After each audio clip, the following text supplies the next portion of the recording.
Om Swastiastu, Namo Buddhaya. Dewan Juri yang terhormat beserta para pencipta dan pemerhati konstitusi yang melihat dan juga menyaksikan adanya video ini, izinkan kami dari tim Pro untuk memperkenalkan diri. Saya Yusuf Tasarif sebagai pembicara pertama, dan di sebelah kanan saya Fahmi Dewangi sebagai pembicara kedua, dan di sebelah kiri saya Sofi Lanam sebagai pembicara ketiga.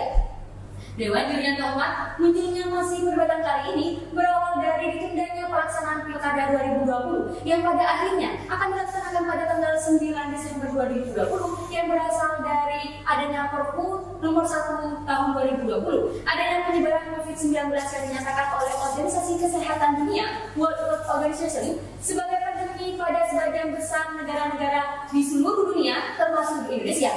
Peningkatan dari waktu ke waktu telah menimbulkan korban jiwa, merugikan material semakin besar sehingga berimplikasi terhadap aspek sosial, ekonomi, dan kesejahteraan masyarakat.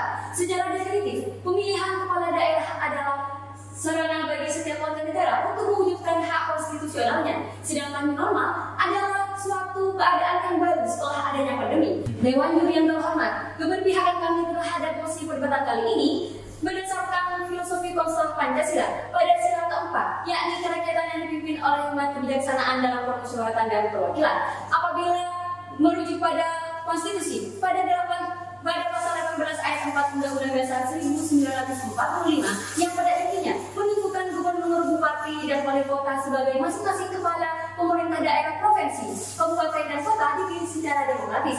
Henry D. Mayo dalam buku Introduction to Democratic Theory pada halaman 70 menyatakan bahwa sistem politik yang demokratis ialah di mana kebijaksanaan umum diutamakan pada dasar mayoritas oleh wakil-wakil yang diawasi secara efektif oleh rakyat dalam pemilihan-pemilihan berkala yang didasarkan atas prinsip politik dan diselenggarakan dalam suasana terjaminnya kebebasan politik. Dewan Juri yang terhormat, Pilkada 2020 harus tetap dilaksanakan dengan menggunakan protokol kesehatan dan pengawasan lebih diperketat. Hal ini pun telah dijelaskan pada pasal 2 ayat 2 PKPU nomor 6 tahun 2020 yang menyatakan pemilihan serentak lanjutan dilaksanakan dengan mengutamakan kesehatan dan keselamatan dengan berpedoman pada protokol kesehatan, pengendalian, dan pencegahan COVID-19. Peraturan ini adalah bukti bahwa adanya prosedur yang baik dan sesuai dengan protokol kesehatan ikut mendukung kesuksesan Pilkada 2020. Dewan Juri yang terhormat, pemikirannya kami memberikan saran, yaitu menambah TPS guna memecah kepadatan pencoblosan di TPS. Agar mempertegas argumentasi dari tim Pro, maka akan dilanjutkan oleh pembicara kedua dan pembicara ketiga dari tim kami. Sekian dari saya. Wassalamualaikum warahmatullahi wabarakatuh. Ubi Sosietas IBIUS, di mana ada masyarakat, di situ ada hukum. Assalamualaikum warahmatullahi wabarakatuh. Pada bagian kali ini, kami akan membahas pelaksanaan Pilkada tahun 2020 yang sesuai dengan protokol kesehatan dan ditinjau dari sudut pandang yuridis, filosofis, historis, dan juga sosiologis. Pada pasal 1 ayat 2 Undang-Undang Dasar tahun 1945 menyebutkan bahwa kedaulatan ada di tangan rakyat yang dilaksanakan menurut Undang-Undang Dasar. Ini menunjukkan bahwa negara kita adalah negara yang menganut sistem demokrasi. Demokrasi, menurut Henry D. Mayo, adalah suatu kebijaksanaan umum yang diwakili oleh para perwakilan rakyat atas dasar mayoritas yang berprinsip dan berpedoman pada kebebasan berpolitik dan juga persamaan berpolitik. Hal tersebut harus sesuai dengan falsafah bangsa, terutama pada Pancasila sila keempat dan juga pada pembukaan Undang-Undang Dasar tahun 1945 yang pada bagian alinea keempat berbunyi, maka disusunlah kemerdekaan kebangsaan Indonesia itu dalam Undang-Undang Dasar Negara Indonesia yang terbentuk dalam suatu susunan negara Republik Indonesia yang berkedaulatan rakyat dan berdasar pada ketuhanan yang Maha Esa, kemanusiaan adil dan beradab, persatuan Indonesia, kerakyatan yang dipimpin oleh hikmat kebijaksanaan dalam permusyawaratan perwakilan dengan mewujudkan keadilan sosial bagi seluruh rakyat Indonesia. Demi mencapai harapan serta cita-cita tersebut, maka kita perlu memiliki konsistensi dalam berdemokrasi. Hal tersebut telah direalisasikan oleh kita sebagai bangsa Indonesia, terutama selama ini kita telah melaksanakan pilkada yang sejak dikeluarkannya Undang-Undang Nomor 32 Tahun 2004 tentang pemerintahan daerah, yang sebelumnya kepala daerah masih dipilih oleh Dewan Perwakilan Rakyat, dan sekarang pun dialihkan kepada Undang-Undang Nomor 23 Tahun 2014 tentang pemerintahan daerah. Untuk mencapai semangat demokrasi yang sesuai dengan falsafah bangsa, maka kiranya kita perlu memperhatikan faktor teoritis yang mendukung adanya hal tersebut. Seperti yang dikutip dalam buku Miriam Budiarjo pada dasar ilmu politik pada halaman 312 menyatakan dan menjelaskan tentang bagaimana hak-hak para lembaga eksekutif dalam melaksanakan hak legislatifnya atau biasa dikenal dengan hak inisiatif lembaga eksekutif. Hal tersebut sesuai dengan Undang-Undang Dasar tahun 1945. Dan apabila kita memperhatikannya, maka itu adalah suatu kinerja sinergi kerjasama antar variasi politika dalam menciptakan suatu sistem demokrasi dan menjalankannya di negara kita ini. Maka dari itu perlu ada kiranya regulasi dan realisasi terhadap adanya sistem demokrasi yang sesuai dengan falsafah bangsa, terutama pada momen tertentu seperti adanya pilkada tahun 2020 di era yang baru ini. Misalnya Undang-Undang Nomor 6 tahun 2020 tentang penetapan Perpu Nomor 2 tahun 2020 tentang perubahan ketiga Undang-Undang Nomor 1 tahun 2015 tentang penetapan Perpu Nomor 1 tahun 2020 dan tahun 2014 tentang pemilihan gubernur, bupati, dan wali kota. Pemerintah memiliki kesiapan yang tersendiri terkait adanya pelaksanaan pilkada tahun 2020 ini, terutama menggunakan regulasi peraturan seperti adanya peraturan Komisi Pemilihan Umum tahun 2020 dan juga protokol kesehatan yang telah disiapkan. Contohnya banyak faktor yuridis yang siap untuk dilaksanakan dan diregulasi untuk melaksanakan adanya pilkada tahun 2020 ini, seperti pada pasal 57 Peraturan Komisi Pemilihan Umum tahun 2020 tentang adanya metode kampanye yang sesuai dengan protokol kesehatan. Kemudian ada pasal 7 terkait dengan metode pengumpulan massa, ada pasal 8 terkait tentang regulasi adanya tatap muka, dialog terbatas dan lain sebagainya. Kemudian ada pasal 9 terkait regulasi pertemuan dalam suatu ruang tertutup.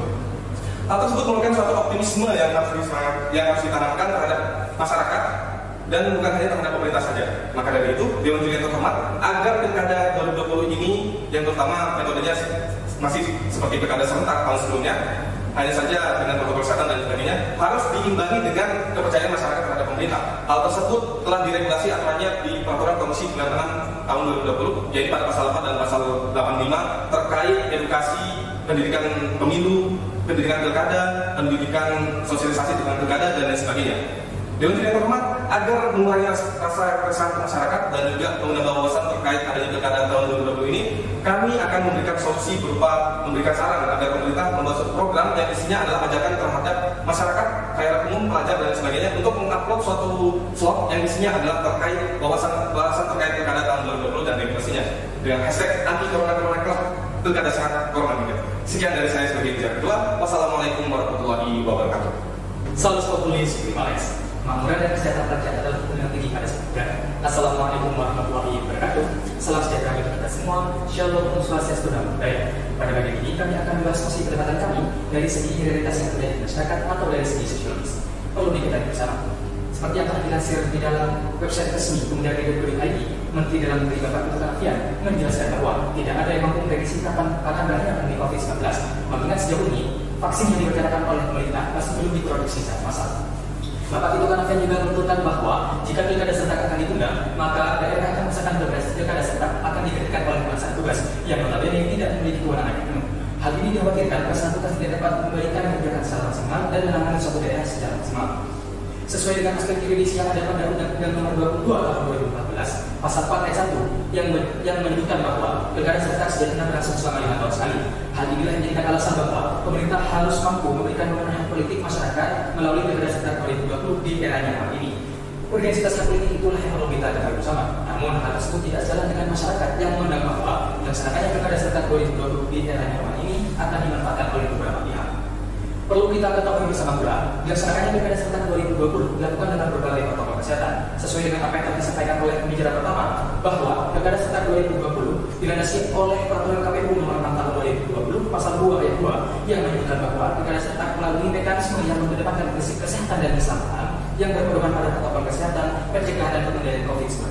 Maka dari itu dimaklumi, keberadaan peraturan KPU tersebut menjadi bukti kredibilitas penyelenggaraan pilkada serentak 2020 di era yang ini. Dilansir dari website resmi kpu.id, Ketua Komisi Pemilihan Umum Republik Indonesia, Bapak Arif Budiman, mengatakan bahwa regulasi terkait mekanisme pilkada serentak 2020 sedikit berbeda dengan regulasi terkait mekanisme pilkada serentak sebelumnya.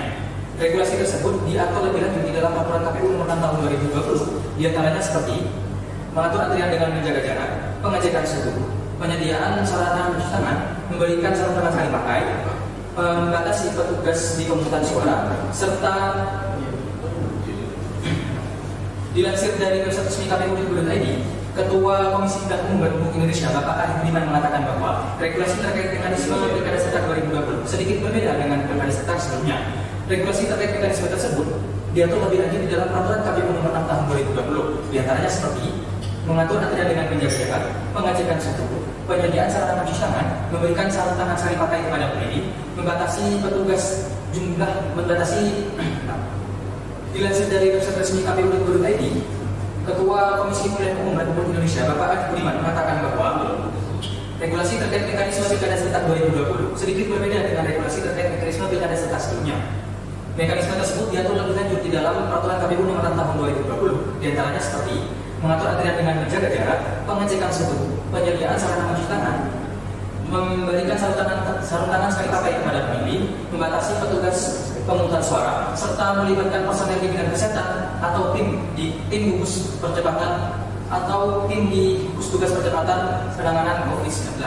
Maka dari itu dibagi keberadaan peraturan KPU yang mengatur terkait dengan regulasi mekanisme pilkada serentak 2020 merupakan aspek kritis yang perlu kita taati dan perlu kita lakukan bersama. Yang kemudian didukung dengan kegiatan sosialisasi, pendidikan pemilih, dan partisipasi masyarakat melalui beberapa metode yang telah tercantum di dalam pasal 84 peraturan KPU nomor 6 tahun 2020, sehingga seluruh elemen masyarakat mampu menyukseskan agenda demokrasi pilkada serentak 2020 di era zaman ini dengan tanpa menimbulkan kluster baru COVID-19. Kemudian yang kedua, terkait dengan pengawasan pilkada serentak 2020, pemerintah harus memperketat pengawasan pilkada melalui Bawaslu dan KPU di berbagai daerah. Konsistensi di dalam penerapan suatu regulasi yang ada dianggap penting guna menunjukkan kesiapan penyelenggara pilkada serentak 2020 di era zaman ini, seperti yang ada di dalam potensi pelanggaran di dalam seluruh tahapan pilkada serentak 2020. Dijelaskan oleh Ketua Bawaslu Bapak Abhan terkait dengan keberadaan bantuan sosial yang dikeluarkan oleh pemerintah dikhawatirkan dapat dipolitisasi oleh sebagian kepala daerah. Data yang dihimpun dari Kemendagri ada sekitar 224 petahana yang mengikuti pilkada serentak 2020 di era Jerman ini. Perlu kami tegaskan kembali bahwa potensi pelanggaran pasti terjadi di setiap penyelenggaraan pilkada serentak setiap tahunnya. Maka dari itu yang perlu dilaksanakan adalah bukanlah penundaan pelaksanaan, melainkan memberikan pengawasan yang ketat melalui regulasi yang tegas dan aparatur yang tegas. Dilansir dari website resmi Bawaslu, adanya potensi pelanggaran pilkada oleh pihak Bawaslu dapat dikenai sanksi. Hal tersebut telah diatur lebih lanjut di dalam pasal 71 ayat 3 junto ayat 5 Undang-Undang Nomor 10 Tahun 2016 yang menyatakan bahwa petahana dilarang menggunakan kewenangan Dilansir dari website resmi Bawaslu, adanya potensi pelanggaran pilkada serentak oleh pihak Bawaslu dapat dikenai sanksi. Hal tersebut telah diatur lebih lanjut di dalam pasal 71 ayat 3 junto ayat 5 Undang-Undang Nomor 10 Tahun 2016 yang menyatakan bahwa petahana dilarang menggunakan kewenangan, program, dan kegiatan yang dapat menguntungkan atau merugikan salah satu pasangan calon yang jika ketentuan tersebut dilanggar maka akan dikenai sanksi berupa pembatalan calon. Maka dari itu Dewan Juri, keberadaan sanksi tersebut semata-mata untuk menunjukkan kesiapan segala aspek kritis guna tidak terjadi kekosongan hukum.